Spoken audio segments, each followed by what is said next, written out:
안녕하십니까 여러분, 재간둥이 사이다 박준입니다. 자, 오늘도 시원하고 재미있는 소식들로 여러분 출근길 함께 하려고 합니다. 박준의 뉴스 인사이다. 자, 생방송 중에 댓글 참여 많이 부탁드리고요. 지금 바로 시작하겠습니다.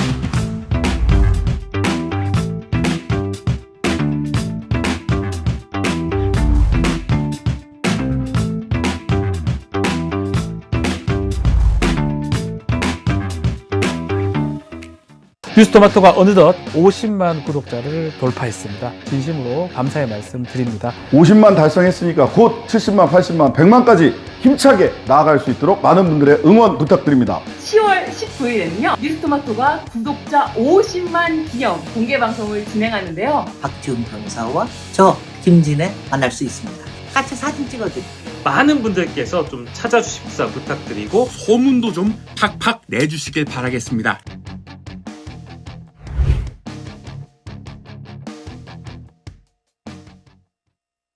자, 오늘 아침 최강시사 이분과 함께 하겠습니다. 장윤선 기자님 나오셨습니다. 안녕하십니까? 네, 안녕하십니까?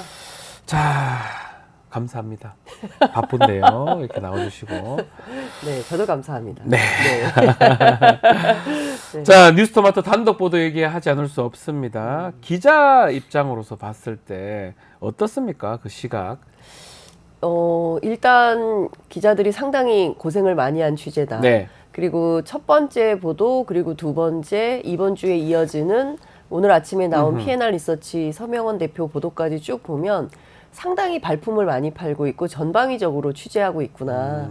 저는 사실은 뉴스토마토가 저희 업계에서는 경제지로 알려져 있기 때문에 그러니까요. 정치 분야는 사실은 조금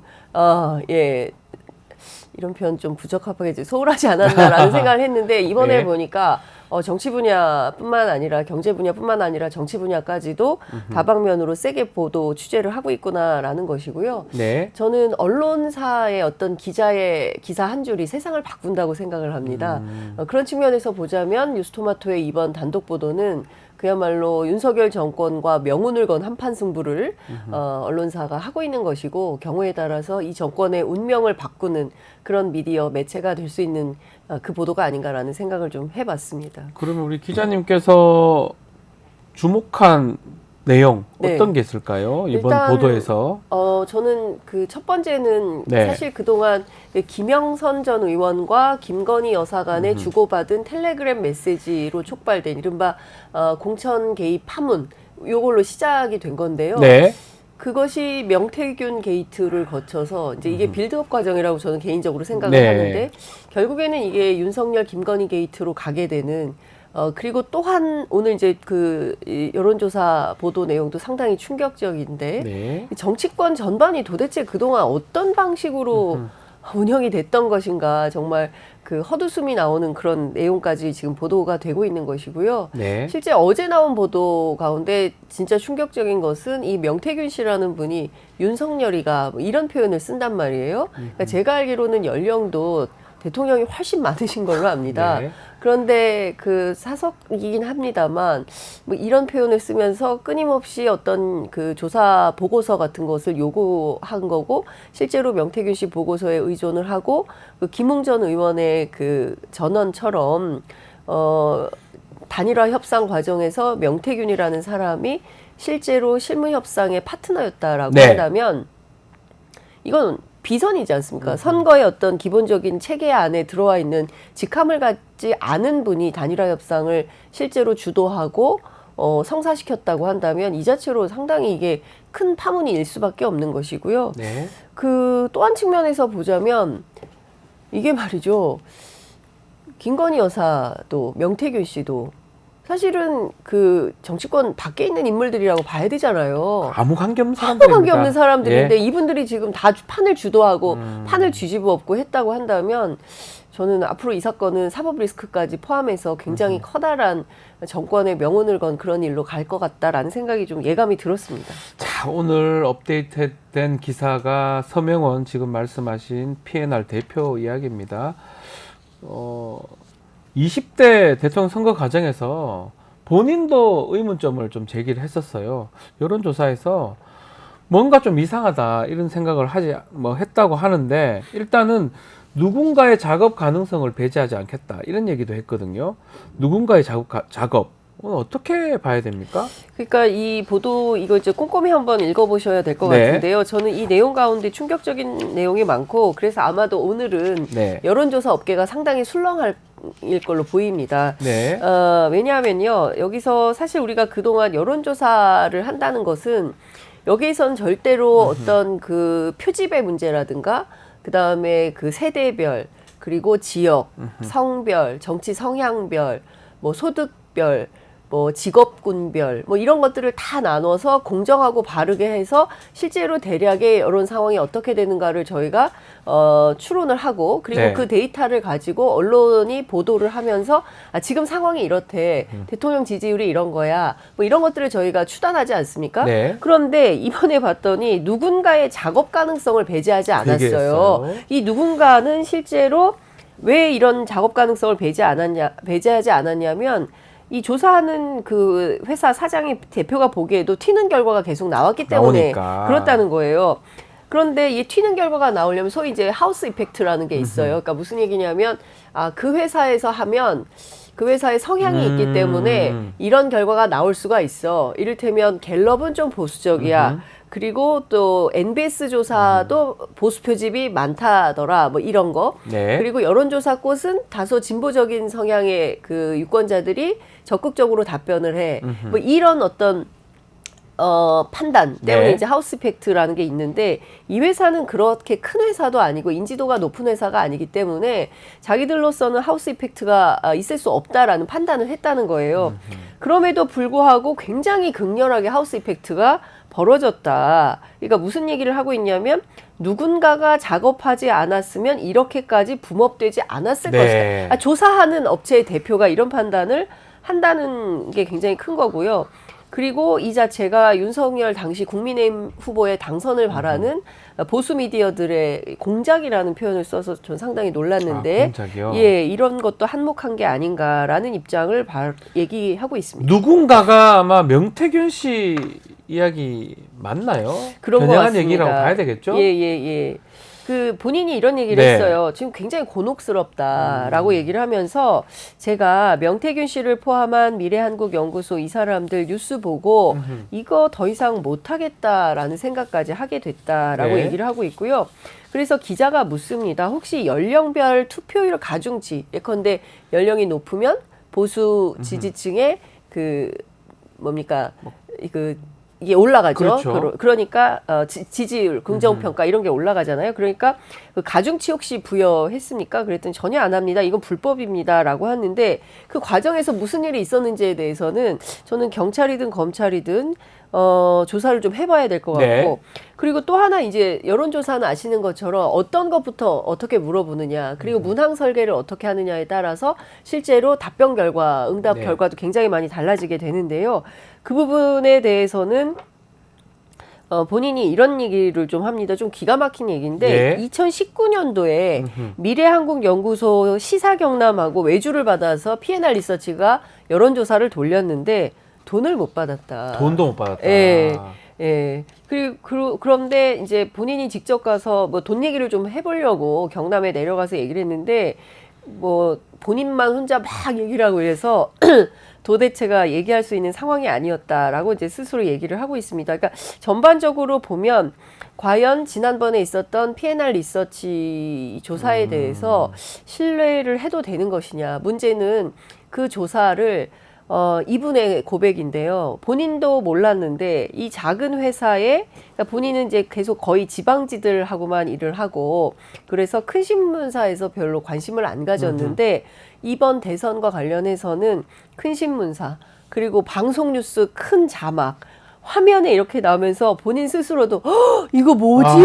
막 이렇게 됐다라는 거예요. 예. 그러니까 그 저희만 유독 윤 대통령이 높게 나왔어요. 그럼에도 불구하고 저희 것만 언론에 오르락 내리락 계속 했습니다. 나오니까. 예, 신문이나 미디어들이 그걸 가지고 본인 스스로도 굉장히 당혹했다. 이러면서 점점 하우스 이펙트가 커졌다. 이렇게 얘기를 하고 있습니다. 그 내용이거든요. 다른 여론조사에 비해서 튀는 결과가 자꾸 나온다. 이게 아마 윤석열 후보에 대한 지지율 얘기를 하는 것 같은데 명태균 씨도 그런 얘기를 했습니다. CBS 인터뷰인가요?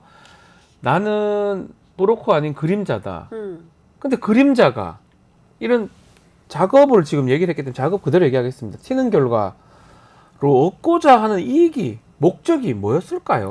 근데 이게 진짜 명태균 그는 누구인가? 네. 뭐 이제 뉴스토마토에서도 앞으로 이제 계속 후속 보도를 이어갈 텐데 이분이 뭐 혹자들은 뭐 그분은 돈을 받지 않는다라거나 뭐 이런 등등의 얘기가 있었지만 실제로는 아니잖아요. 네. 그 김영선 의원과 반 세비를 정도를 그냥- 반띵하는 사이잖아요. 2분의 1은 내 거다. 일전 한 푼도 1원 한 푼도 틀리면 안 된다라고 이제 얘기를 하는 걸 보면 돈 문제도 확실히 있는 것이고요. 그리고 재밌는 포인트는 이분은 직함이 없다는 거예요. 그러니까 미래한국연구소에 가지고 있는 직함이 없다라고 하는데, 근데 잘 생각을 해보면 이분이 2022년 5월 10일 있었던 대통령 취임식에 VIP 자격으로 참석을 할 때 미래한국연구소 회장이라는 직함으로 참석을 해요. 명태균 씨 네. 부부가.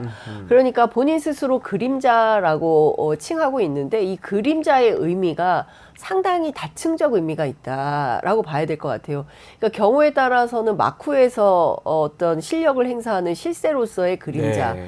그리고 어떤 측면에서는 흔적을 남기지 않는 그림자. 네. 그러니까 돈과 관련해서도 뭐 어떤 분이 이런 얘기하면 영태균 씨는 뭐 계좌 거래 같은 걸 하지 않는다. 그래서 뭐 없다. 이런 얘기를 하는 분들도 계세요. 아하. 그러니까 마쿠의 실력자, 본인 스스로는 정책 책사라고 한다고 하는데 이분과 관련해서는 어제 1차 뭐 뉴스토마토 본인이 고소한 사건에 대해서 고소인 자격으로 조사받았다고 조사를 하죠? 받았다고 하는데 네.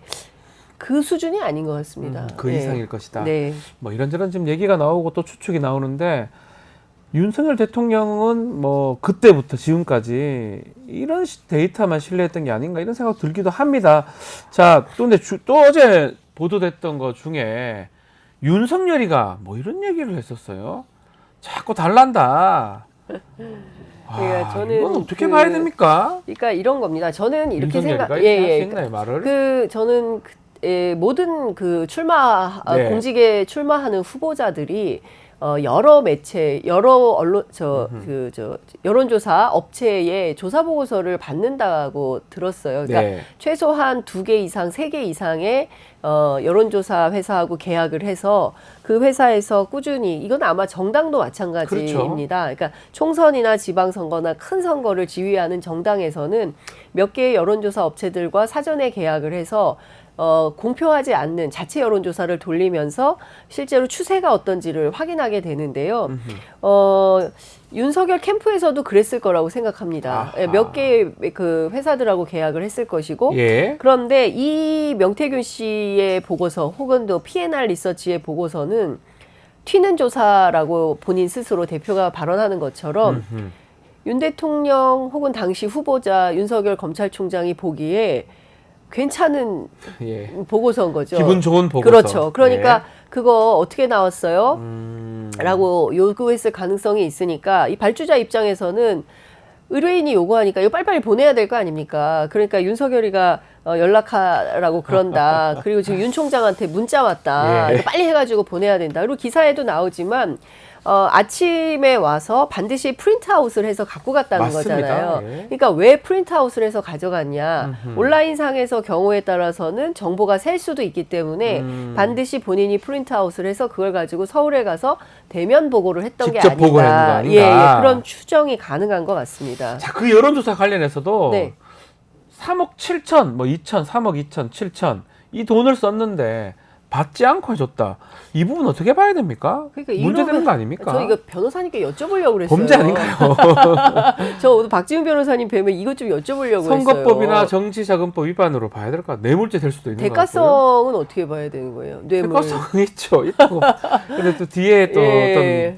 어떤 아니 근데 다른 예. 거 다 떠나서 3억 7,520만 네. 원은 32,520원이 아니에요. 그렇죠. 예, 이렇게 큰 금액이 미래한국연구소라는 회사에서 대납을 해줬다고 한다면 이 자체로도 선거법 위반, 정치자금법 위반 혐의로 조사 대상이 되는 거 아닌가라는 생각이 드는 겁니다. 근데 문제는 검찰이 적극적으로 이 사건을 수사하고 조사해서 엄단을 해야 되는데 과연 현재 검찰이 그렇게 할 수 있을까? 살아있는 권력에 대해서 칼을 들이대는 수사를 세게 할 수 있을까에 대해서는 여전히 의문입니다. 네.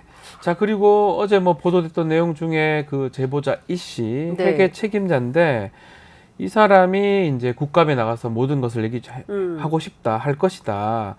그러면 향후 파장이 더 클 것 같기도 한데요. 제가 그래서 어제 예. 한밤에 민주당 쪽 취재를 했습니다. 아하, 예. 그 혹시 그 이 씨가 알파벳 이 씨입니다. 예. 그 알파벳 이 씨가 그 뉴스토마토에 제보한 내용을 민주당 쪽에도 제보하지 않았을까 했는데 아직은 그 단계는 아닌 것 같고요. 민주당 쪽에 연락을 해서 출석하고 싶다라는 의사를 밝혀서 국회 행안위 차원에서 이 씨의 출석에 따른 준비를 하고 있는 걸로 보이고요. 그러나 뉴스토마토가 훨씬 많은 정보를 가지고 있는 것 같습니다. 예. 예, 아직은 정보가 많은 거 민주당의 정보가 많은 것 같지는 않고요. 중요한 포인트는 이 제보자 이 씨가 왜 다 밝혀야겠다라는 결심을 했을까입니다. 뭐좀 중요한데요. 첫 번째는 그러니까 명태균 씨하고 11년 정도 같이 일을 했었고 그 다음에는 명태균 씨의 소개로 김영선 전 의원 국회의원실에서 활동을 했는데 그 태도나 내용을 볼 때 저런 사람들이 한국 정치하면 안 되겠다라는 판단을 했다는 것이고 그렇죠. 특히 명태균 씨 같은 경우에 본인이 상석에 앉아서 5선 국회의원인 김영선 의원을 상대로 뭐 막말, 험담 이런 것들을 하면서 본인이 보기에도 적절치 못한 매우 부적절한 행동을 하는 걸로 보이고 그리고 얼마나 스피커폰을 김건희 여사한테 오면 스피커폰 틀어놓고 창원시 공무원들 있는 데서 몇 차례 틀어서 외울 정도로 그 내용을 외울 정도였다라고 한다면 그 자체로 문제가 있다고 본 것 같고요. 또 본인 스스로에 대해서 무슨 사기꾼 이런 등등의 표현을 쓰면서 모멸감을 준 이런 것도 있고 앞서 말씀드린 대로 억대의 개인 비용이 들어갔는데 그 부분에 대해서 보전받지 못한 아까 보면 서명원 대표도 예. 돈을 못 받았다. 못 받은 것 같아요. 명태균으로부터 예. 그 얘기를 하지 않습니까? 근데 그 제보자 이 씨의 경우도 명태균 또는 김영선 전 의원으로부터 받아야 되는 돈이 있는데 그 금전적으로 피해를 입었다고 한다면 여러 가지 다양한 이유로 이거는 공익제보의 필요성이 있다. 이런 판단을 한 게 아닌가 싶습니다. 그렇겠죠, 아마도. 그래서 국감을 좀 봐야 될 것 같고요. 네. 또 한 사람 주목을 해야 됩니다. 자, 이준석 의원입니다. 어제 추가 보도에서 나왔던 내용이 이준석 당시 당대표 선거 과정에서 돌풍도 명태균 씨의 작품이다. 이런 내용이 있었잖아요. 자, 일단 이준석 의원이 좀 행보가 조금 이상하다. 예전하고 다르다. 네. 뭐 그런 얘기 했었는데 어제 보도 또 보면서 조금 해결되는 것 같기도 하고 어떻게 보셨습니까? 근데 좀 재밌는데요. 일단은 개혁신당 쪽에서는 전선을 흐트러뜨리면 안 됩니다. 근데 이 사건에서 가장 중요한 키맨은 김건희 여사 공천 그렇죠. 개입이잖아요. 김건희 여사요. 그리고 윤석열 대통령이지 이준석 대표가 아닌데 왜 자꾸 이준석 대표 문제를 주목하게 만드냐. 네. 예, 보도에 각을 분명히 해라. 옛날 운동권 말로 하면 주타방을 분명히 해라. 예. 이렇게 개혁신당 관계자들은 설명을 예. 하고 있는데요. 중요한 것은 이준석 대표 또한 명태균 씨의 관계에서 많이 엮여 있다라는 얘기가 개혁신당 주변에서 흘러다닙니다. 그러니까 네. 제가 취재를 하면 이 얘기가 나와요. 이준석 대표 입장에서 보면 명태균과의 관계는 당장 손절각이다. 그런데 엮인 게 많아서 너무 많아서. 예, 결정을 못하는 걸로 보인다. 이제 이런 얘기를 합니다. 그 얘기는 무슨 얘기냐면 개혁신당 관계자는 그런 말도 해요. 이준석 대표가 명태균 씨에게 목줄이 잡힌 거 아니냐. 뭐가 잡혀 있는 거 아니냐. 예, 이런 얘기도 합니다. 그래서 예. 2월 29일 7불사 회동 당시에 네. 도대체 이 홍매화는 누가 심으라고 한 거냐에 대해서도 논란이 있어요. 그 국회 운영위 현장에서 만난 천하람 의원을 만난 신장식 조국혁신당 의원에 따르면 물어봤다는 거 옆자리여서 예. 그 홍매화 누가 심으라고 한 거야? 주지신님이 심으라고 했습니다. 스님이요. 네, 스님이 심으라고 했다라고 하고 이준석 의원하고 통화한 JTBC의 신혜원 기자에 따르면 네. 기억이 안 난다. 아하. 네, 그 기억이 안 난다는 것은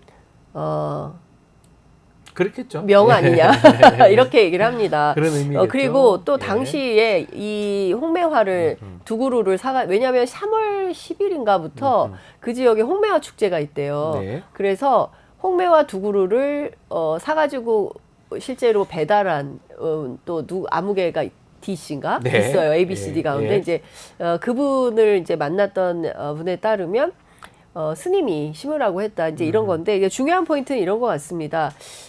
개혁 정치인으로서 보수의 새로운 이정표를 만들겠다라고 해서 정당까지 창당해서 출격한 네. 이준석 의원 아니겠습니까? 그리고 민주당에서 굉장히 부러워했던 대목이 민주당에는 왜 이준석 천하람 같은 젊은 정치인이 없냐. 그건 매우 부럽다. 이런 얘기를 했었는데요. 그럼 그 젊은 정치인들의 기계답게 이런 구태한 문제들이 발견이 됐을 때 적극적으로 진실을 밝히고 의롭게 나가는 의로운 정치인의 모습을 보여주기를 기대했었는데 네. 지금 보면 이상하게 명태균 씨 그렇죠. 입장에서 하고 그리고 또 명태균 씨가 계속 짧은 코멘트와 함께 사진을 올리고 있지 않습니까? 네. 그러면서 공개 저격을 해요. 이제 그것을 사실은 이거 너 당신들 내가 그동안 지난번에 무슨 일을 하고 있는지 알고 있는데 내 편에 서서 싸워야지 뭐 하는 거야? 이런 그 어떤 시그널을 주는 거 아니냐. 이런 해석도 박지훈 변호사님 어제 하지 않으셨습니까? 네, 그런 네. 측면에서 보면 이준석 대표가 좀 깔끔하지 않다. 우리 박지훈 변호사님 논평대로 하면 말이 길다.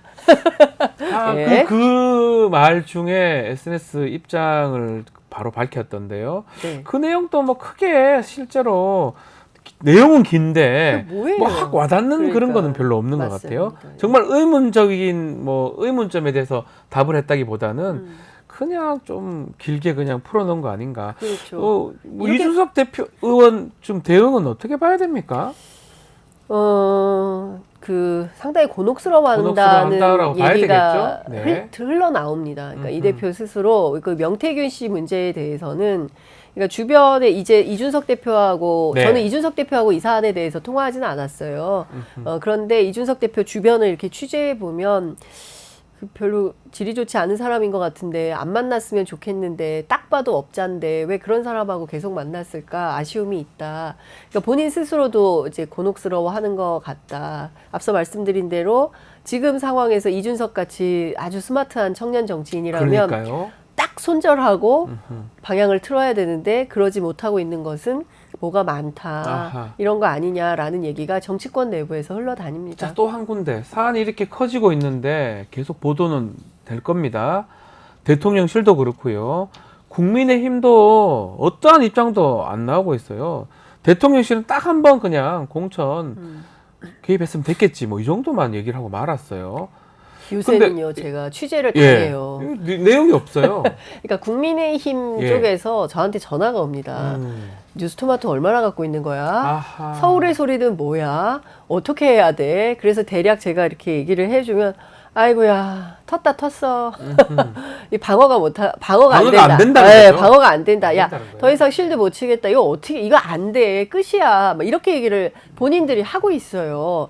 그러니까 무슨 얘기냐면 지난번 추석에 명절에 다 지역에 다녀오지 않았습니까? 네. 의료 대란 문제 다 시민들이 겪고 있는 문제고 김건희 여사가 또 직전에 마포대교 통치자 모습으로 나타나가지고 뭐 이거저거 지시하고 하지 않았습니까? 이렇게 수많은 의혹들이 있는데 여태까지 제대로 된 사과 한 번 없습니다. 맞습니다. 그리고 기자들이 끊임없이 대통령실 향해서 물어볼 때마다 김건희 여사와 관련해서 지켜보시죠.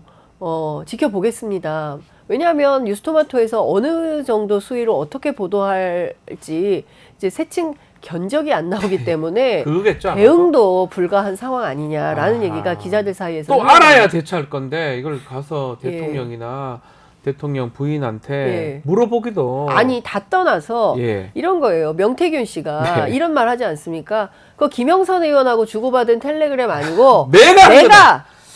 내가 한 거야. 이야, 이거 내가 참- 김건희 여사하고 직접 해가지고 전략공천 얘기하고 블라블라 했어. 네. 그 말을 하면 대통령실 어떻게 해야 됩니까?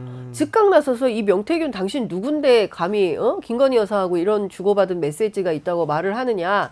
절대 그런 사실이 없다라고 기자들한테 브리핑을 해야 돼요. 그렇죠. 근데 그 말이 안 나온답니다. 그것도 조차 그 말이 안 나오니까. 나오고 있어. 그게 중요한 거예요. 왜 말을 못하냐. 그리고 안철수 의원도 명태라 그랬지 명태균은 모른다고 했지 않습니까? 근데 그 다음에 명태균 씨가 사진 바로 사진 바로 올리고 단일화 협상 한 카톡 예. 내용을 얘기를 하고 김웅 의원이 말합니다. 명태균 씨가 실제로 그러니까 선대위원장급으로 움직인 거예요. 윤석열 네. 캠프에서. 맞습니다. 그러면 그래 보입니다. 예. 그러면 안철수 의원도 이게 확인이 됐으면 가타부타 말을 해야 될 거 아닙니까? 아무 말이 없습니다. 이러니까 한국 정치에 대해서 많은 국민들이 이 사람들 뭐 하는 거야. 겉으로는 공정이네. 뭐 정의네. 엄청 의로운 척을 하지만 뒤에서는 이렇게 하고 있었던 거 아닌가? 실망이 넘어서 참담하다 이런 말들이 나오는 겁니다. 자, 상황이 이렇다 보니까 국회에서 지금 김건희 여사 특검법 더욱 힘이 좀 실리는 모습인데 또 최근에 검찰 수사 심의에서 최재형 목사 기소해야 된다 이런 권고 결정이 났지 않습니까? 네. 앞으로 어떻게 될까요? 뭐 다 포함해서 특검 또 수사 심의의 기소 부분 네. 이 부분 또 가능할까요? 그 제가 어제 검찰 쪽에 취재를 했는데요. 예. 근데 오늘 아침부터 그 보도가 나오는 것 같아요. 어제 이제 이창수 지검장이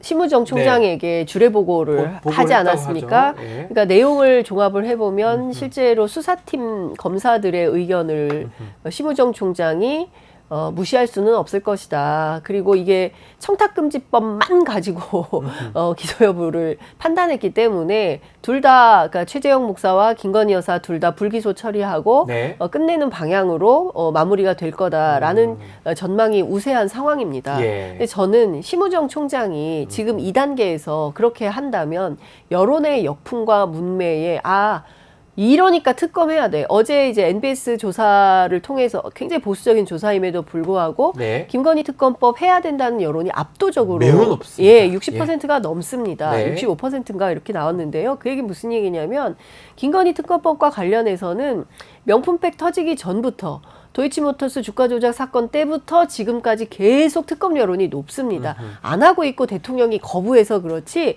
국민들은 이거 해야 된다는 건데 검찰에서 보기 좋게 이 두 사람에 대해서 둘 다 무혐의 처분하고 종결해버리면 제가 보기에는 특검을 해야 된다는 요구는 더 크게 벌어질 것이고 네. 어제 국회 본회의장 정말 참담했습니다. 맞습니다. 예, 예. 어제 저는 그 국회 선진화법으로 다 처벌해야 되는 거 아닌가. 국회의장이 조금 너무 무른 대응을 하신 거 아닌가라는 생각이 들 정도였는데요. 네. 기가 막히고 재밌었던 점은 어떤 거냐면 국민의힘이 사기꾼이라는 말을 계속 했어요. 네. 사기꾼 했는데 돌림 노래가 민주당에서는 윤석열을 붙여요. 그러니까요. 국회에서 윤석열 사기꾼, 윤석열 사기꾼. 이런 모습이 돼버렸어요. 이게 뭡니까 이게? 예. 이게 지금 대한민국 정치가 국회 웃깁니다, 본회의장에서 웃깁니다. 진짜로. 다시 한번 네. 해볼까요?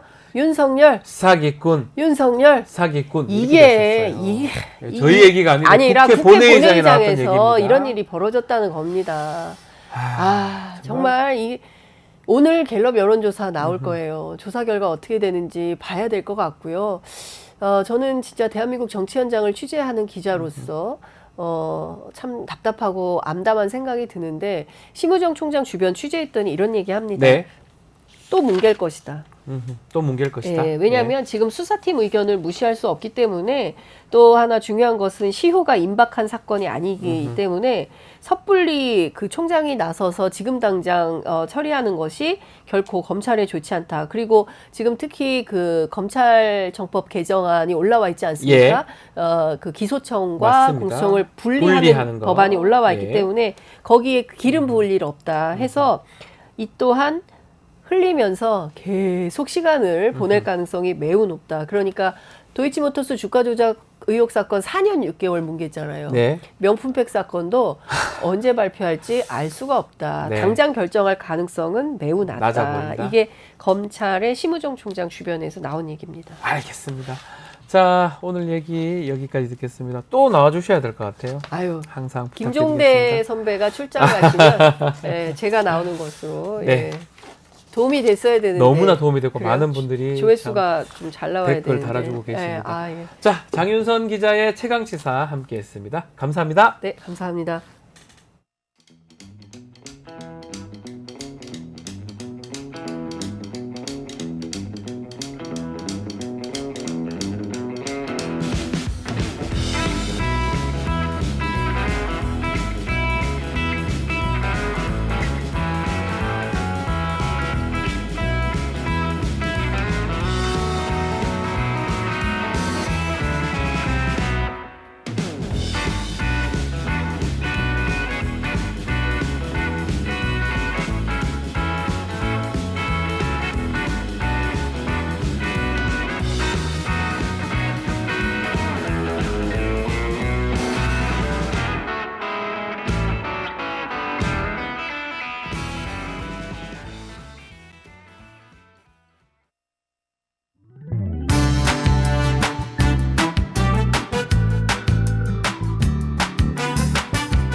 자, 특별한 분과 또 함께 하겠습니다. 갈수록 김건희 여사 공천 개입 의혹 파장이 커지고 있는데 바로 김건희 여사 개입 의혹 관련된 의문을 제기한 대통령 정 비서관 5시간 녹취록 공개를 해서 이슈를 끌어가고 있는 저널리스트의 장인수 기자님 모셨습니다.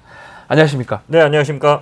자, 이 보도도 뭐 저희 뉴스토마토도 이렇게 하지만 어떻게 보면 쌍방으로 가는 것 같아요. 예. 뉴스토마토에서 공천 개입 의혹인데 여기는 명태균 씨를 중심으로 한 내용이라면 여기는 용인갑, 뭐 김대남, 예. 뭐 이원모 그쪽에 지금 얘기가 나오고 있는데 일단은 김대남 전 비서관 행정관인가요? 이 사람 얘기부터 해야 될 것 같아요. 어떤 사람입니까, 이 사람? 토목학과 대학을 이제 토목학과를 졸업해서 건설회사를 좀 오래 다니신 것 같아요. 예. 강원도의 지역 기반을 두는 건설회사를 오래 다녔고 정치권하고는 크게 인연이 있었는지는 제가 모르겠는데 그 전에는 잘 모르겠고 이제 본격적으로 정치 활동을 한 거는 그러니까 윤석열 대통령 이제 대선 출마했을 때 그 대선 캠프에 합류해서 캠프에 있었군요. 예, 캠프에서 활동을 했고 그래서 이제 인수위 그다음에 이제 취임하자마자 대통령실 이렇게 쭉 이어지죠. 그러니까 주로 이분이 했던 일은 조직 관리, 그러니까 이제 바닥 민심을 다지는 그런 일을 대선 캠프에서 했고 그 연장성상에서 이제 시민사회 수석실, 그래서 이제 소통 관련 소통 관련 일을 조직 관련 그래서 이제 유튜버들이랑 연락 많이 하고 시민단체 그런 역할을 하던 사람이었어요.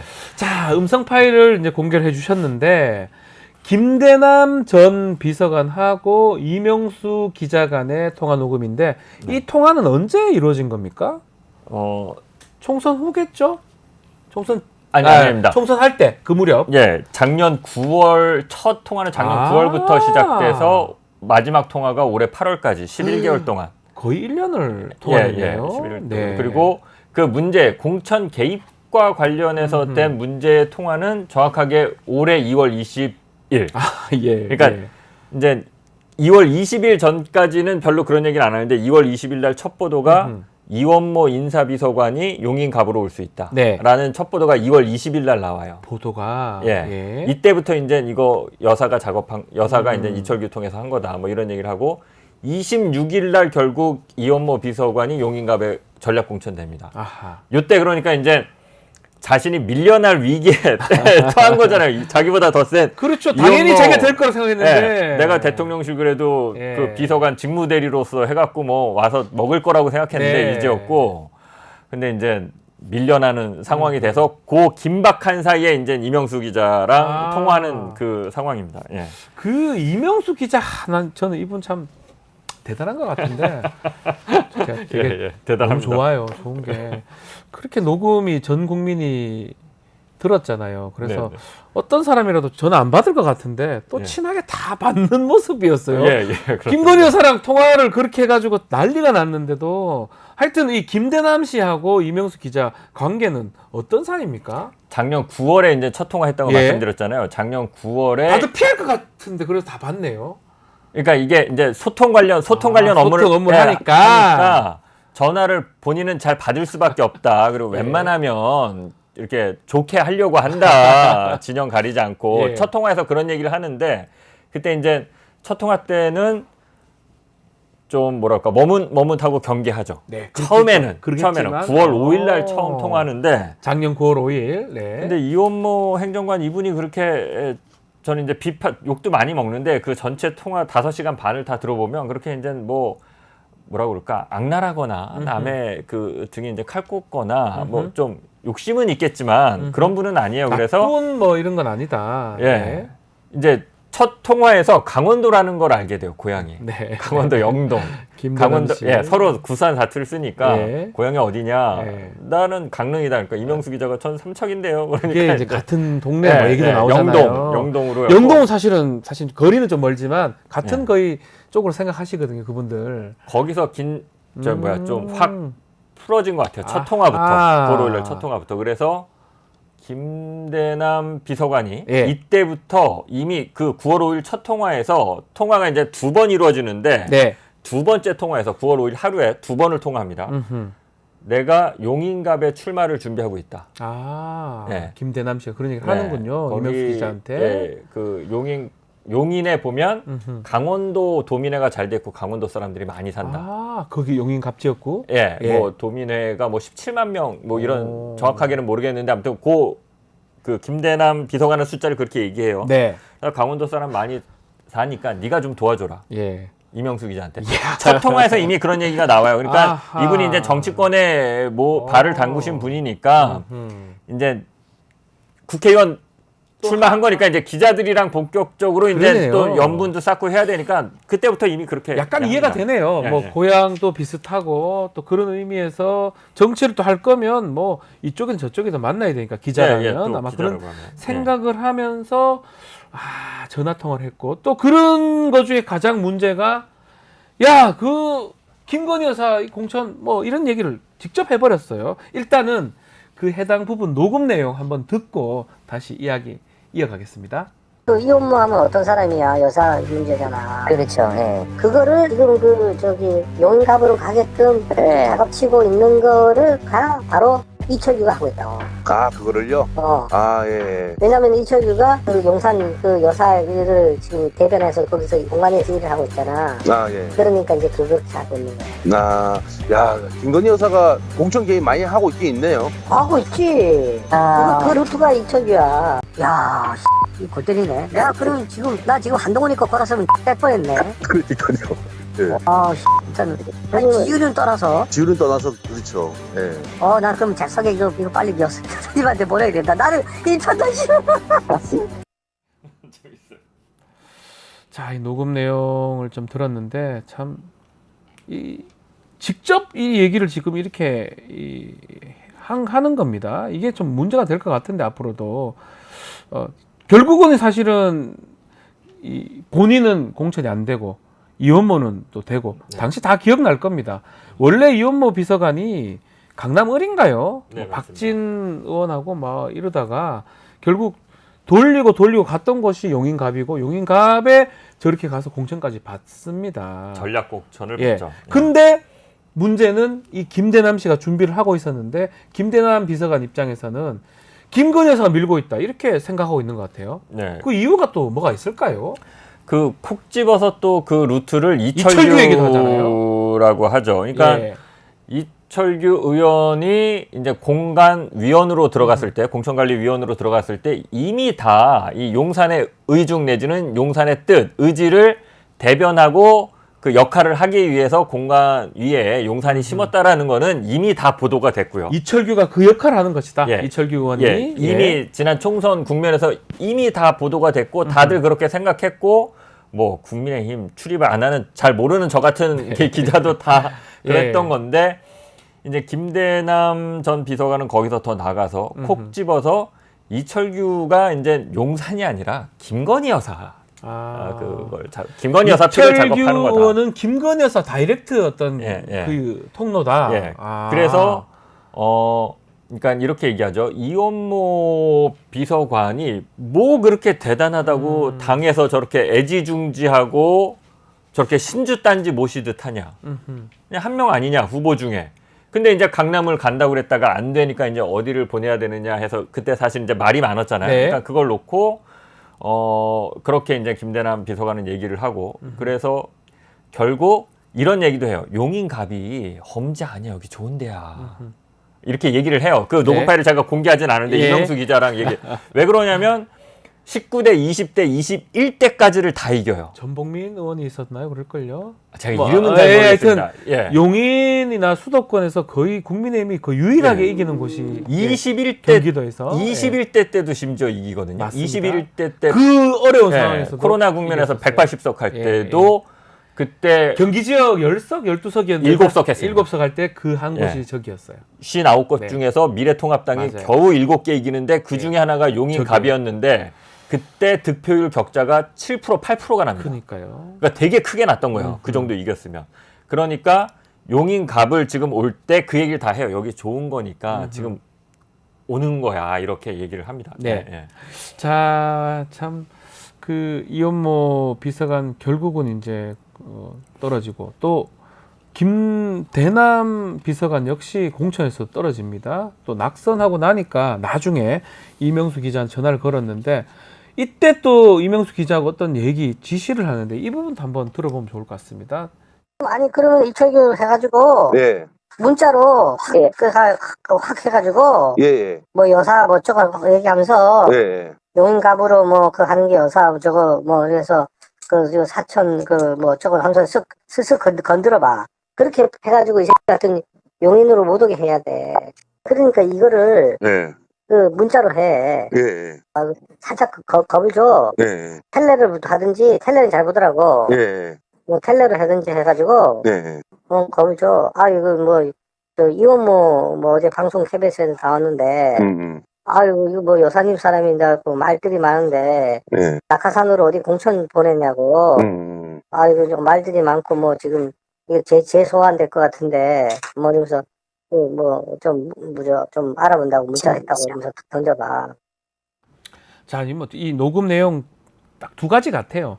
김건희 여사가 공천에 영향을 끼친다. 본인은 당연히 그렇게 믿고 있고 확신을 갖고 얘기를 하면서 그러니까 그 약점 잡아서 겁을 주면 이원모 공천이 떨어질 수도 있다. 막 그런 것들을 생각하고 이명수 기자한테 얘기를 했던 것 같아요. 네. 그러니까 지금 이제 와서는 이게 네. 공개가 되니까 자기가 그때 거짓말을 했던 것이다. 뭐 허위의 사실을 그렇죠. 얘기했고 본인은 과장하고 그렇게 얘기하던데. 부풀렸고 뭐 실수를 했다라고 하는데 그게 이제 거짓말이라는 게 여기서 드러나는 거죠. 네. 이게 말씀드렸지 않습니까? 9월부터 이분은 용인갑 출마를 이미 준비하고 있어서 그 네. 이명수 기자의 통화 내용을 들어보면 주말마다 용인을 내려가서 명함을 돌려요. 아하. 그 내용이 이미 나옵니다. 그래서 예. 9월 5일부터 이명수 기자랑 적극적으로 친분을 맺는 이유도 너 강원도에잖아. 거기 강원도 전서 도와줘. 좀 살펴라고 얘기를 해요. 9월 5일 통화에서. 예. 그러니까 이분은 이미 우리가 흔히 이제 침발로 논다고 하죠. 그렇죠. 거기 가서 그러고 있었던 거예요. 그나마 좋은 예. 지역구니까 국민. 왜냐하면 그리고 또 21대 때 당선된 현역 의원이 네. 뇌물 혐의로 징역 전복민 7년을 받고 있죠? 예. 예, 날아가요. 맞아요. 그러니까 무주공산입니다. 예. 예. 그리고 또 본인이 이른바 대통령실 또 예전에는 청와대 있던 네. 사람이면 교통 정리해서 거기 보내면 된다고 생각하고 간 거 아니겠습니까? 아, 그러니까요. 딴 사람도 예, 예. 약간 침발라 놓으면 안 올 거라고 생각했을 것 같은데. 네, 그러니까 예. 거기서 이제 지역에서 하고 있는 지역 유지들이나 이런 후보들도 몇 명 있는데 네. 자기가 대통령실 대통령실에 있던 출신이니까 사람이니까. 여기는 그냥 가볍게 누를 수 있을 거라고 생각하고 했는데 네. 이제 이원모 비서관이 날라오니까 발등에 불 떨어진 거고 이걸 막아야 된다. 예. 그래서 그 작전을 이명수 기자랑 그 짠 거고 그래서 이때 실제로 이철규 의원의 핸드폰 번호를 불러줘요. 010 뭐 그거 다 녹음돼 있습니다. 예. 와. 그러니까 이명수 기자가 거기서 역제안까지는 아니고 추가 제안을 해요. 네, 어떤 제안을 합니까? 이원모도 치고 들어가야 된다. 아, 이원모도 같이 같이 압박을 해야 된다. 아하. 할 거면 이철규만 하지 말고 예. 이원모도 같이 압박을 해야 되니까 이원모 번호 줘라. 음흠. 그러니까 이원모 번호 다 불러줘. 이호모 번호 주고. 네, 압박하라고. 와. 네. 근데 이제 10분 만에 마음을 바꾸긴 합니다. 그 녹음이면 그 또 한 가지 궁금한 게 이원모는 김건희 여사 사람입니까? 왜 밀어줬을까요? 그러니까 이원모 비서관 하면 대표적으로 이제 뭐 대검 반부패부 예. 그 연구관 출신이고 해서 특수부 라인이고 해서 그 막내라고 윤석열 사단의 하는 막내. 예, 뭐 막내라고 해서 별명이 그렇죠. 그 관계를 우선적으로 봤는데 네. 저도 이번에 이걸 보고 깜짝 놀랐는데 이 대통령실 관계자 내부자는 이 윤석열과 이 라인이 중요한 게 아니라 김건희 여사가 사실은 중요한 거고 키를 쥐고 있는 거고 그래서 김건희 여사와 그 이원모 비서관의 와이프 그리고 김건희 여사와 이원모 이거를 훨씬 중요하게 보더라고요. 약간 그 공군 1호기 우리 전용기에 예, 전용기에 탔던 민간인 탔었죠. 예, 그래서 이원모 씨 부인이죠. 되게 신기하게 네. 제가 과장을 하는 게 아니라 그 이원모 비서관이 공천과 관련해서 얘기를 할 때 힘 있는 사람 누군가 그러니까 공천을 꽂을 수 있는 사람 누군가를 얘기할 거 아니에요. 네. 툭툭 얘기하는 게 100% 다 김건희 여사예요.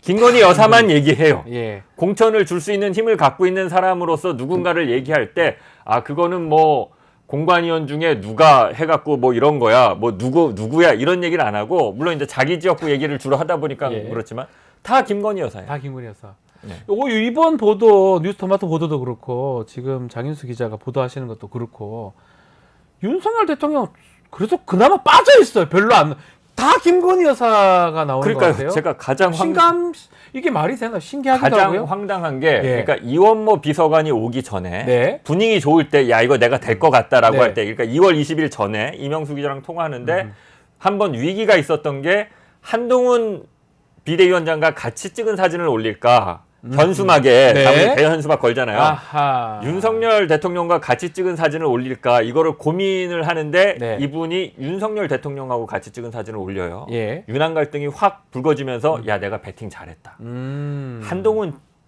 한동훈과 같이 걸었으면 나 나가래.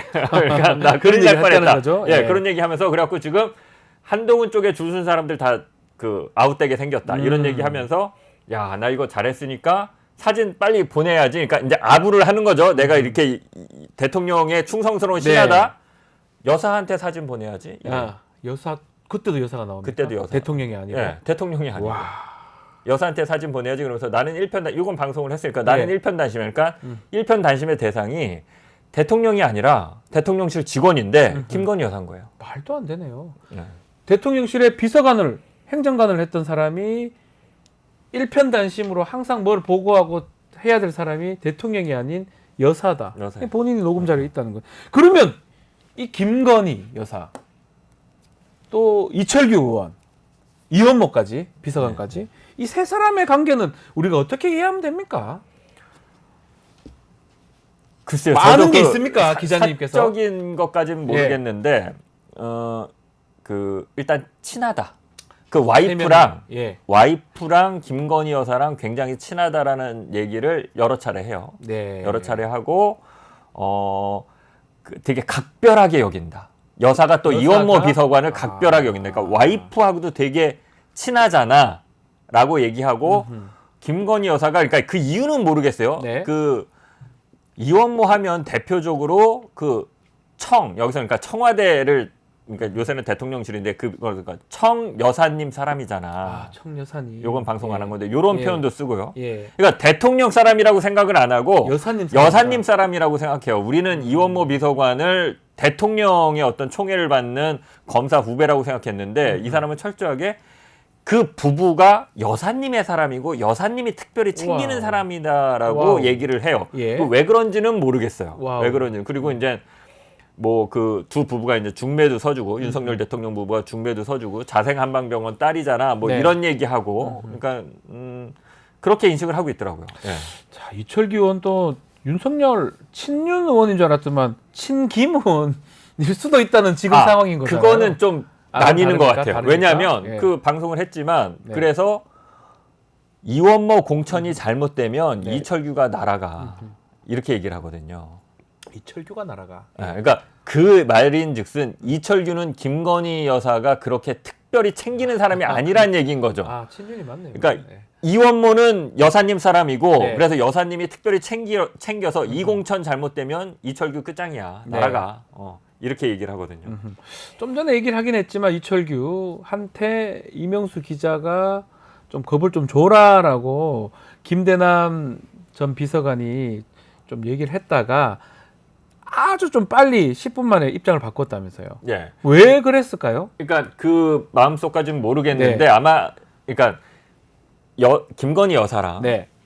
김건희 여사의 명을 받던 김대남 비서관 입장에서 보면 공관이 예. 이거를 자기가 이기지 못할 거라고 생각한 것 같아요. 아, 이길 수 없을 그러니까 것이다. 처음에는 이명수 기자를 이렇게 등을 떠밀어서 야 공격해 압박해라고 했다가 한다고 되겠나 예. 이 생각을 했던 것 같아요. 아. 그러니까 여지는 남겨둬요 사실. 예. 이제 공격을 취소해라고는 안 하고 압박할 수 있으면 해봐. 근데 나는 조용히 있고 이원모를 도울게. 사실은 이제 정확하게는 이렇게 얘기하는 거고.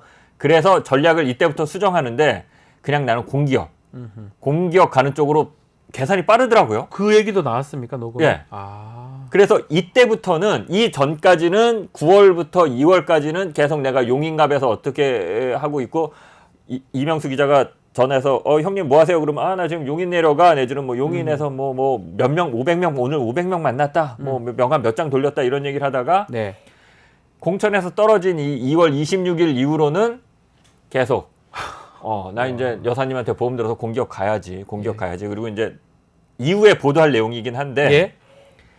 이분이 공기업에 8월에 들어가요. 예. 그러니까 2월에 공천에서 떨어지고 네. 4월에 총선 결과 나오고 8월까지 4개월의 공백 기간이 있는 거죠. 넉 달. 예. 길잖아요. 예. 보통 이제 바로 챙겨주는데 이원모 비서관은 떨어지자마자 바로 청와대 다시 용산으로 들어갔잖아요. 바로. 예. 근데 자기는 4개월 동안 이제 물 먹고 있으니까 모종의 얘기를 이명수 기자한테 합니다. 네. 나 계속 그 가운데도 나 지금 공기업 들어가려고 작업하고 있어. 이런 얘기를 해요. 그래서 누구누구한테 내가 지금 공기업 들어가기 위해서 얘기를 하고 있다. 이런 네. 얘기도 하거든요. 예. 그때 또 모종의 얘기를 해요. 아하. 어떤 얘기를 합니까? 양심선. 혹시나 양심선 하겠다. 공기업을 못 들어가고 있으니까. 예. 그런 얘기도 하고 계속 이때부터는 공기업에 들어가는 예. 이제 좀 약간 그런 어떤 방향성 자신의 이런 게 좀 확실한 분인 것 같아요. 아니 약간 이것도 또 뉴스토마토 좀 비슷한 맥락의 보도인 게 김영선 전 의원의 양심 기자회견 똑같잖아요. 맥락이. 똑같아요. 내가 네. 폭로해서 김건희 여사 건 폭로해가지고 하겠다라고 저희가 보도했던 부분이고 마찬가지로 양심선언을 할 수도 있다라고 했는데 어쨌든 간에 넉 달 만에 다시 공기업 감사로 갔던 거잖아요. 그렇죠. 예. 공기업 감사로 결국 그래서 들어가죠. 예. 정말 뭐 그러니까 이 사람 입장에서 손해볼 건 없는 것 같은데 저는 또 이원모가 뭐길래 선거 나가가지고 그 좋은 지역구 나가가지고 떨어졌는데 다시 비서관 공직기강 비서관으로 돌아옵니다. 이것도 뭔가 이상하잖아요, 사실은. 그렇죠. 예. 그러니까 이게 그러니까 뭐 허위의 얘기를 했다. 김대남 네. 비서관이 얘기하지만 다시 말씀드리지만 김대남 비서관이 상정하고 이렇게 바닥에 깔고 얘기했던 그 상정했던 부분들, 가정했던 부분들이 네. 사후적으로 다 사실로 확인이 됐지 않습니까? 나중에 다 확인되고 있잖아요. 기업에 예. 취직했고, 등등. 다 공기업 들어갔고, 야 지금 여사님 픽이야. 지금 여기 와서 그냥 꽂으려고 하는 거야. 전략공천으로 꽂아줬잖아요. 꽂아줬고요. 예. 예. 자기는 작업해서 나 공기업 갈 거야. 그래서 작업하는 과정이 나올 겁니다. 이제 다음 보도에서 네. 해서 공기업 갔고요. 예.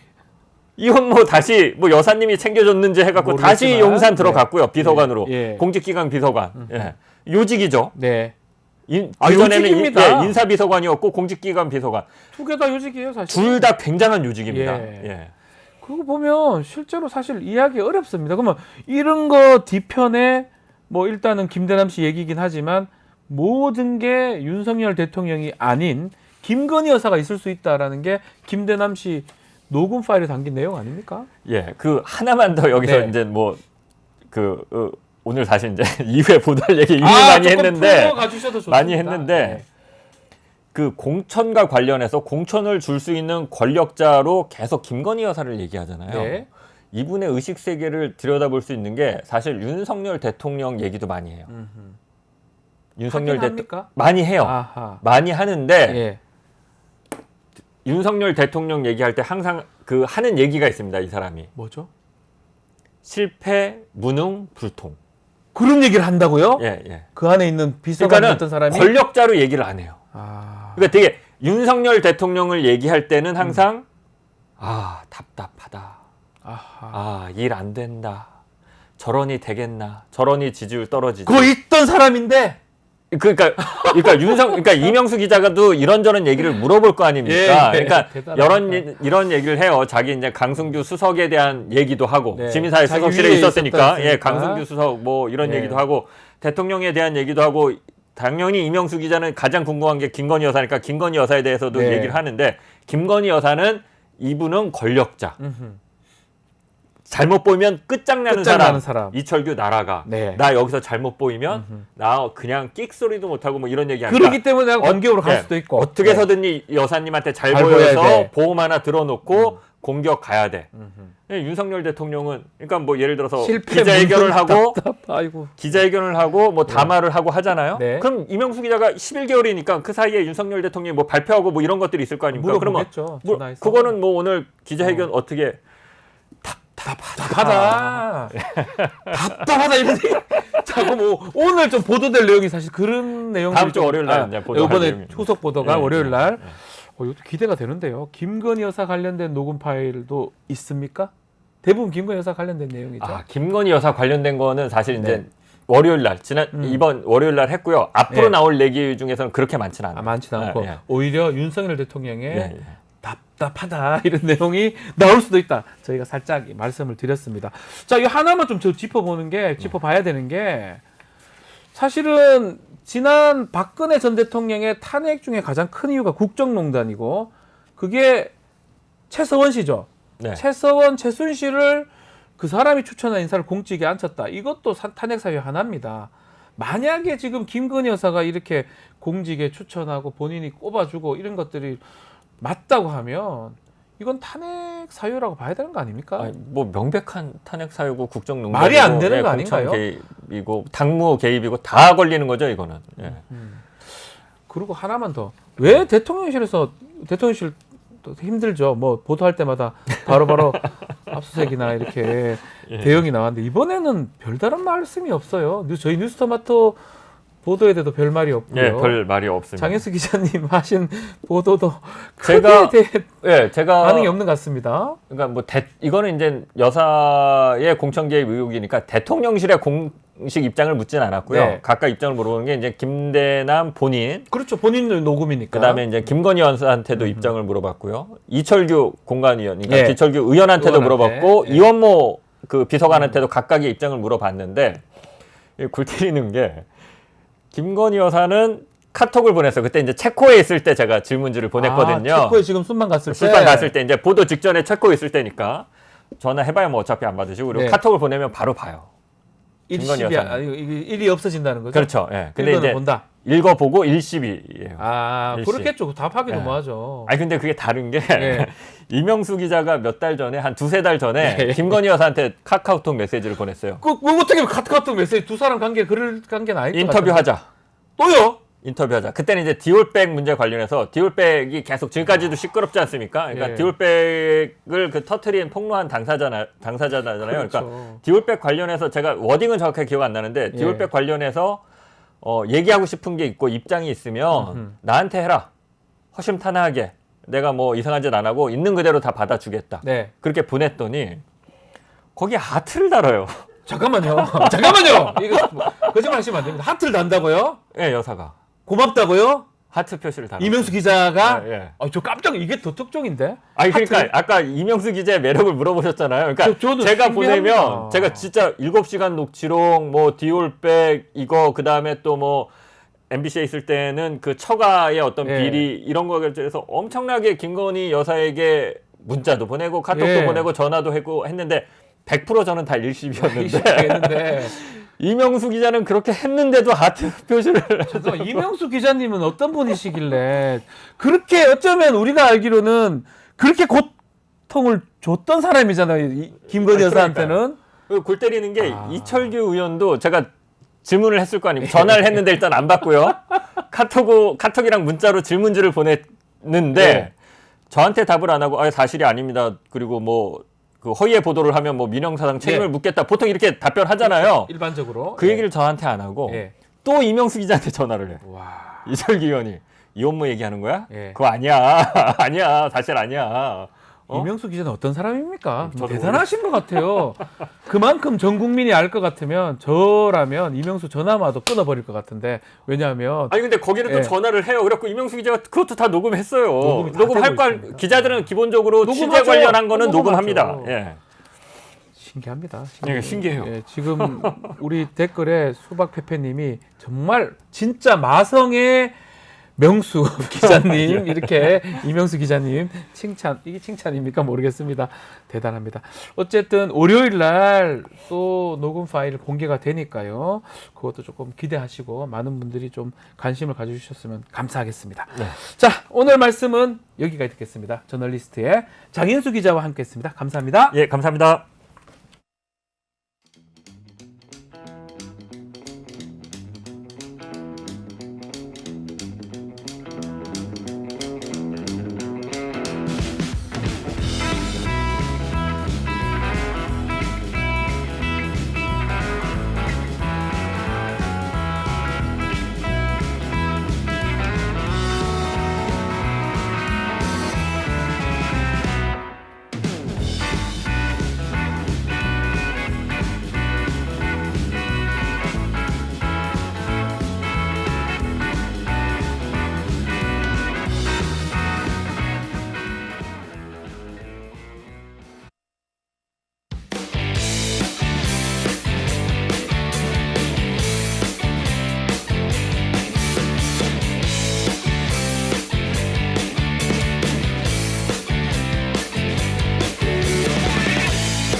자, 베프의 촉 시간입니다. 배상훈 프로파일러와 함께 한 주간 가장 관심을 끌었던 사건에 대해서 심층적으로 분석을 해보겠습니다.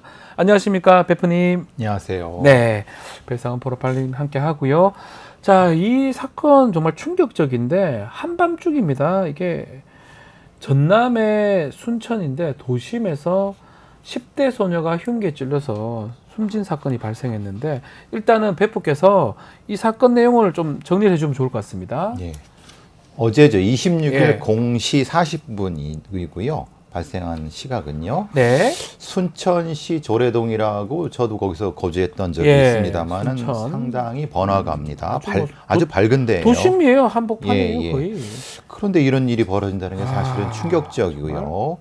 그러니까 피해자는 17세의 여자 청소년이고요. 예.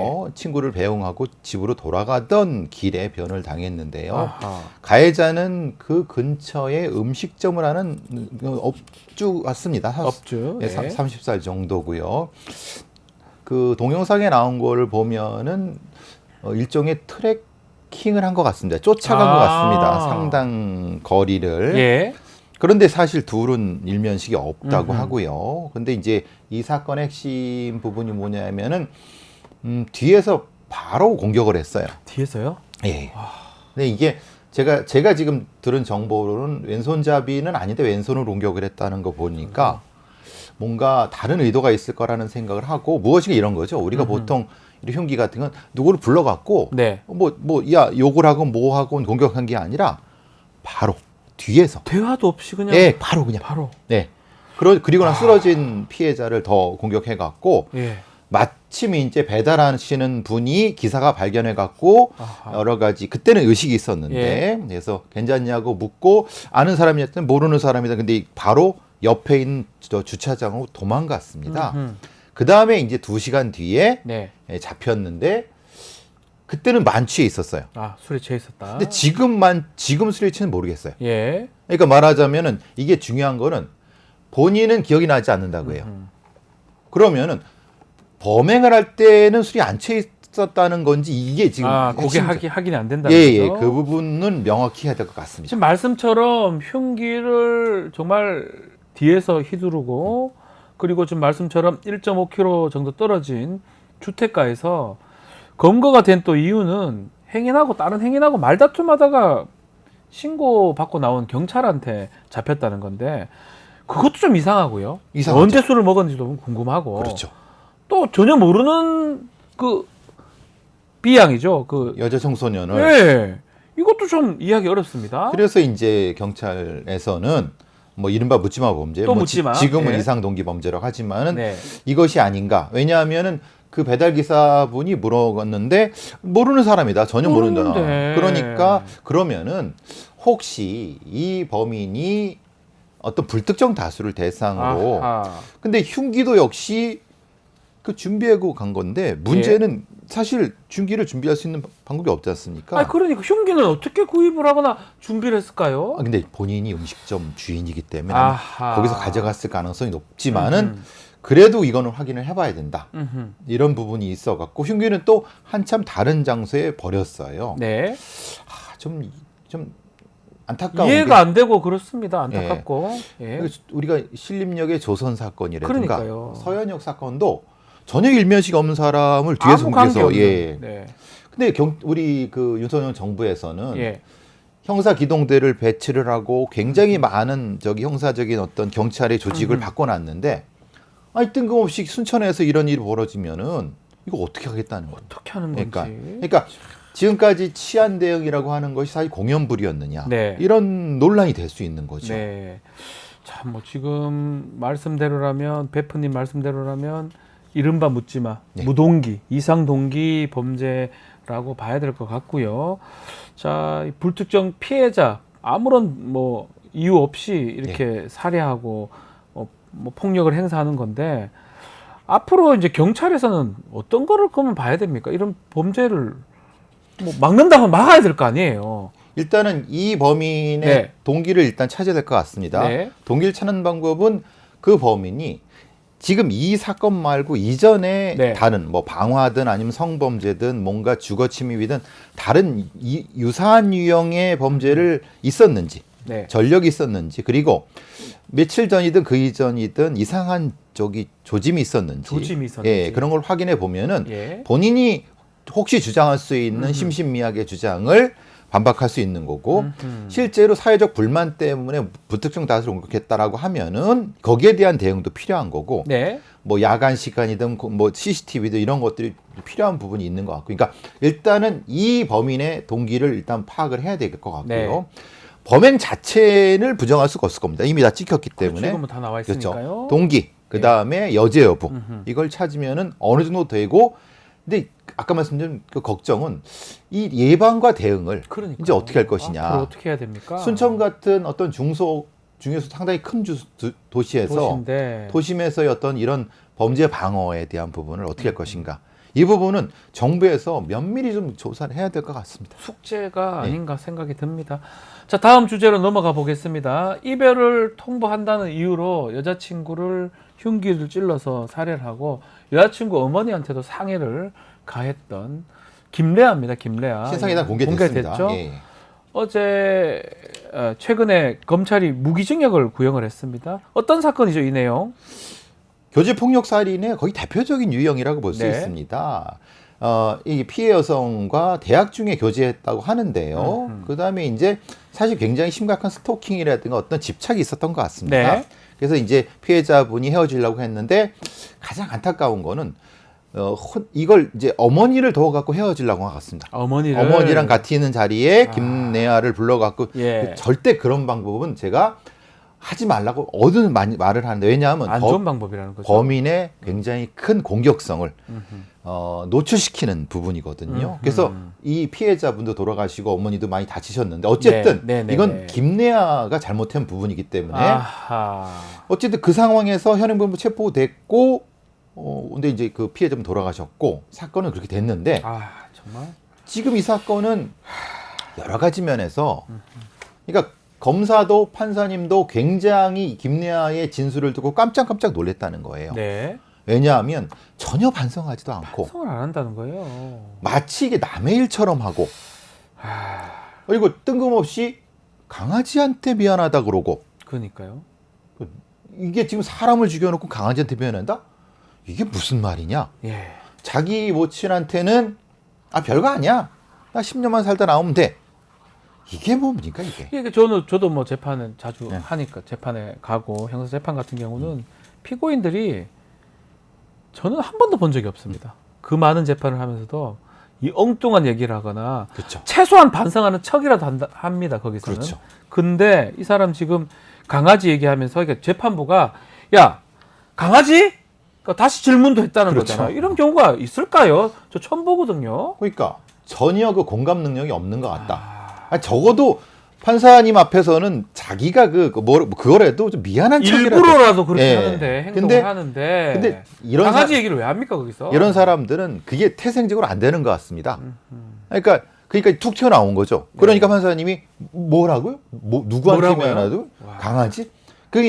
이게 공감 능력이 없는 사이코패스의 특징적인 것이 나타나지 않았는가라는 것 때문에 걱정스러운 부분인 거죠. 그 지금 뭐 재판 과정에서 공개가 된 것 같은데 그 구치소에서 어머니가 김래아를 면회했던 건데 대화 녹취록도 공개가 됐다는데 그게 되게 황당하다면서요? 네, 이런 얘기인 거예요. 한 10년만 살다 나오면 돼.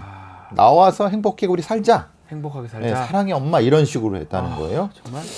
글쎄 이게 물론 본인은 그런 얘기를 합니다. 자기 모친한테 좀 달래는 뭐 이런 걱정을 줄이는 걸로 했다고 하지만은 본인이 한 짓을 생각하면은 본인의 여자친구를 잔혹하게 살해하고 그 모친의 중상을 입혔어요. 최소한도의 어떤 양심이라도 있었으면 좋겠다는 생각을 합니다. 너무 황당하죠. 결국 지금 상황으로 봤을 때는 반성조차 하지 않는 상황이 아닌가 그렇게 읽혀지는데요. 또 한 가지 저희가 살펴봐야 되는 게 김래아 신상 정보가 공개되어 있습니다. 그래서 얼굴하고 이게 지금 알고 있는 상황인데 그동안 마스크도 쓰고 또 헤어스타일도 막 덥수룩하게 이렇게 재판에 나왔다고 하는데 이번에는 좀 얼굴을 드러냈다고 재판을 지금 했다고 하는데 이건 어떻게 봐야 됩니까? 본인이 여러 가지 면으로 이런 궁리를 하는 것 같습니다. 처음에는 이제 마스크하고 덥수룩한 헤어스타일로 그러니까 신상 공개된 얼굴랑 다르게 보여요.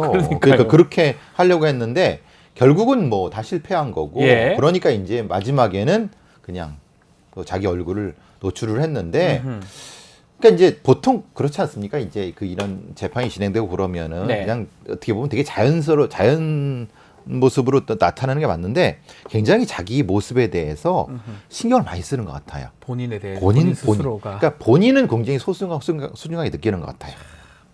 남한테 보이는 자기의 모습이죠. 남들이 보는 그거죠.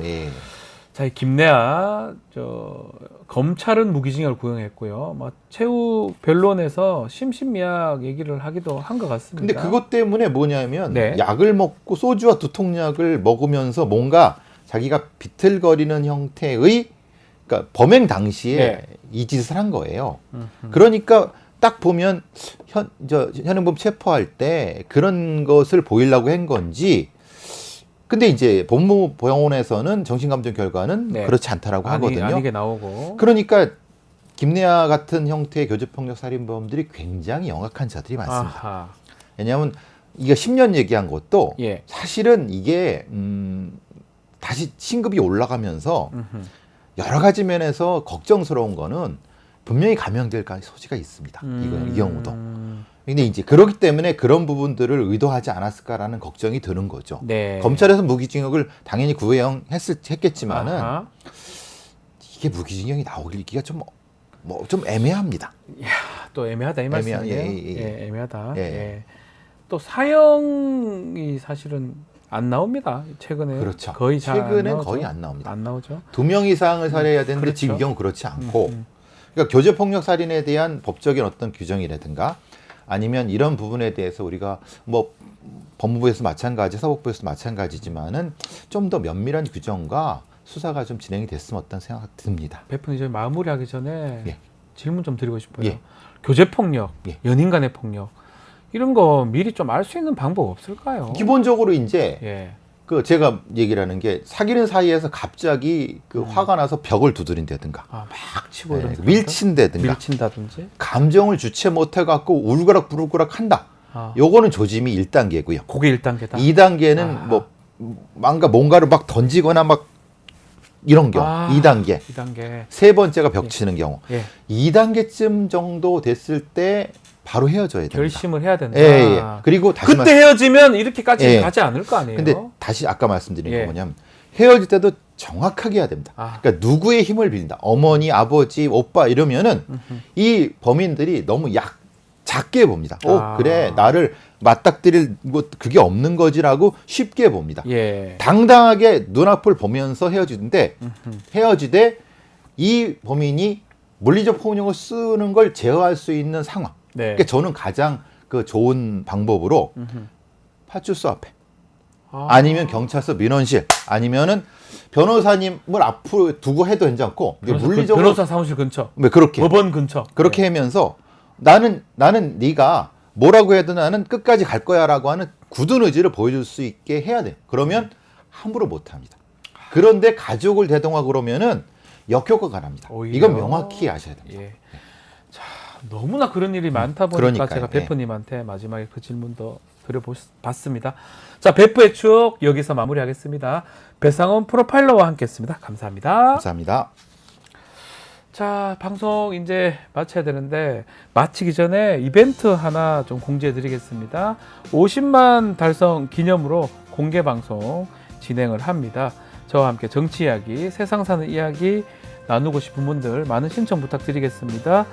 화면에 나오는 QR코드 신청을 하시면 되고요. 채팅창, 커뮤니티 공지글에 안내된 링크로 신청을 해주시면 됩니다. 더불어서요, 50만 기념 굿즈도 저희가 출시를 했습니다. 저희 영상에서 태그된 굿즈 눌러보시면 구매가 가능하니까요. 많은 관심 부탁드리겠습니다. 다음 주 월요일 방송 소개해드리겠습니다. 박영식, 또 이상민, 영식당 준비되어 있고요. 김한매 사세행 대표가 대담을 하게 됩니다. 처음부터 끝까지 채널 고정 부탁드리겠습니다. 잠시 뉴스 인사 프라임 진행되니까요. 어디 가지 마시고요. 조금만 기다리십시오.